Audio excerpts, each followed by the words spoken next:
നമസ്കാരം പ്രിയപ്പെട്ട പ്രേക്ഷകർക്ക് ജേണോ ലൈഫിലേക്ക് സ്വാഗതം. നമുക്കറിയാം, ലോകം ഇന്ന് രണ്ട് ചേരിയിലാണ്. തീവ്ര വലതുപക്ഷം ലോകത്തെ പല സ്ഥലങ്ങളിലും ശക്തി ആർജിച്ചതോടുകൂടി വലിയ രീതിയിലുള്ള വർഗീയ വിഭജനമാണ് ഇപ്പോൾ ലോകത്ത് നടന്നുകൊണ്ടിരിക്കുന്നത്. പശ്ചിമേഷ്യയിലെ പ്രശ്നങ്ങളെല്ലാം ഇതിൻ്റെ ഒരു ഭാഗമാണ്. ഈ ഒരു അവസരത്തിൽ മതമല്ല, മറിച്ച് അതിൻ്റെ അപ്പുറത്തേക്ക് മാനവികതയും മനുഷ്യത്വവുമാണ് പ്രധാനം എന്ന മുദ്രാവാക്യം ഉയർത്തിക്കാട്ടി വത്തിക്കാന്റെ മാതൃകാപരമായ നടപടി. നമുക്കറിയാം, കത്തോലിക്ക സഭയുടെ ആസ്ഥാനമാണ് വത്തിക്കാൻ. അവരുടെ പുണ്യഭൂമിയാണ് വത്തിക്കാൻ. വത്തിക്കാന്റെ ഭരണാധികാരിയും കത്തോലിക്ക സഭയുടെ ഏറ്റവും മുതിർന്ന നേതാവുമാണ് മാർപ്പാപ്പ. ഇപ്പോൾ നമുക്കറിയാം, ഇപ്പോഴത്തെ മാർപ്പാപ്പയുടെ പേര് ലിയോ എന്നാണ്.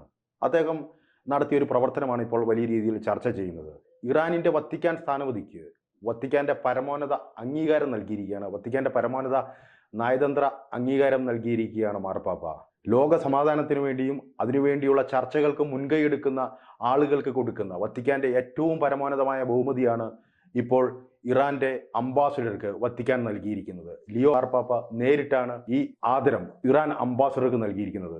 വത്തിക്കാനിലെ ഇറാൻ സ്ഥാനപതി മുഹമ്മദ് ഹൊസൈൽ മെക്താരിക്കാണ് ലിയോ 11 മാർപ്പാപ്പ നേരിട്ട് ഈ അംഗീകാരം നൽകിയിരിക്കുന്നത്. ഓർഡർ ഓഫ് പയസ് 9 എന്ന ബഹുമതിയാണ് ഇദ്ദേഹത്തിന് നൽകിയത്. 1847 പയസ് 9 മാർപ്പാപ്പ നടപ്പിലാക്കിയ ഒരു ബഹുമതി, അദ്ദേഹം കൊണ്ടുവന്ന ഒരു ബഹുമതിയാണ് വത്തിക്കാന്റെ ഈ നയതന്ത്ര ബഹുമതി. വളരെ കൃത്യമാണ്, സ്പഷ്ടമാണ്. ഇറാനും വത്തിക്കാനും തമ്മിലുള്ള ബന്ധം ശക്തമാക്കുന്നതിനും ലോക സമാധാന ചർച്ചകൾക്ക് ഇറാൻ എടുക്കുന്ന മുൻകൈക്കും വത്തിക്കാൻ ഈ ബഹുമതി, അതും മാർപ്പാപ്പ നേരിട്ട് ഇറാനിയൻ അംബാസഡർക്ക് കൊടുക്കുമ്പോൾ അത് ലോകത്തിന് നൽകുന്ന ഒരു സന്ദേശമാണ്. വർഗീയതയുടെ പേരിലുള്ള ഈ വിഭജനത്തെ ഞങ്ങൾ അംഗീകരിക്കുന്നില്ല എന്നുള്ളത്. നമുക്കറിയാം, അമേരിക്കയും ഇസ്രയേലും ഇറാനിൽ അധിനിവേശം നടത്തുന്ന ഈ ഒരു സമയത്താണ് ഈ ഒരു ബഹുമതി വത്തിക്കാൻ നൽകിയിരിക്കുന്നത്. ഇറാനിലെ അമേരിക്കൻ അധിനിവേശത്തിനെതിരെ വളരെ ശക്തമായ പ്രതികരിച്ച നേതാവാണ് ലിയോ മാർപ്പാപ്പ.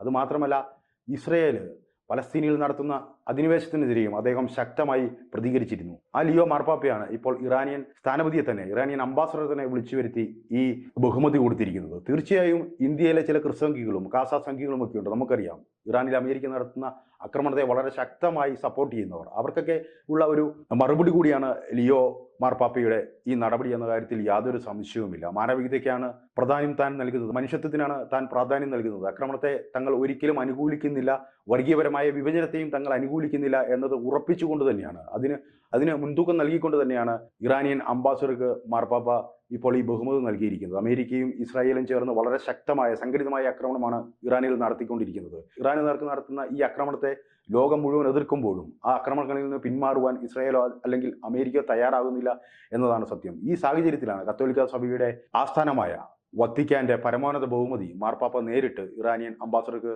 കൈമാറുന്നത് എന്നത് പ്രത്യേകം എടുത്തു പറയേണ്ടത് തന്നെയാണ്.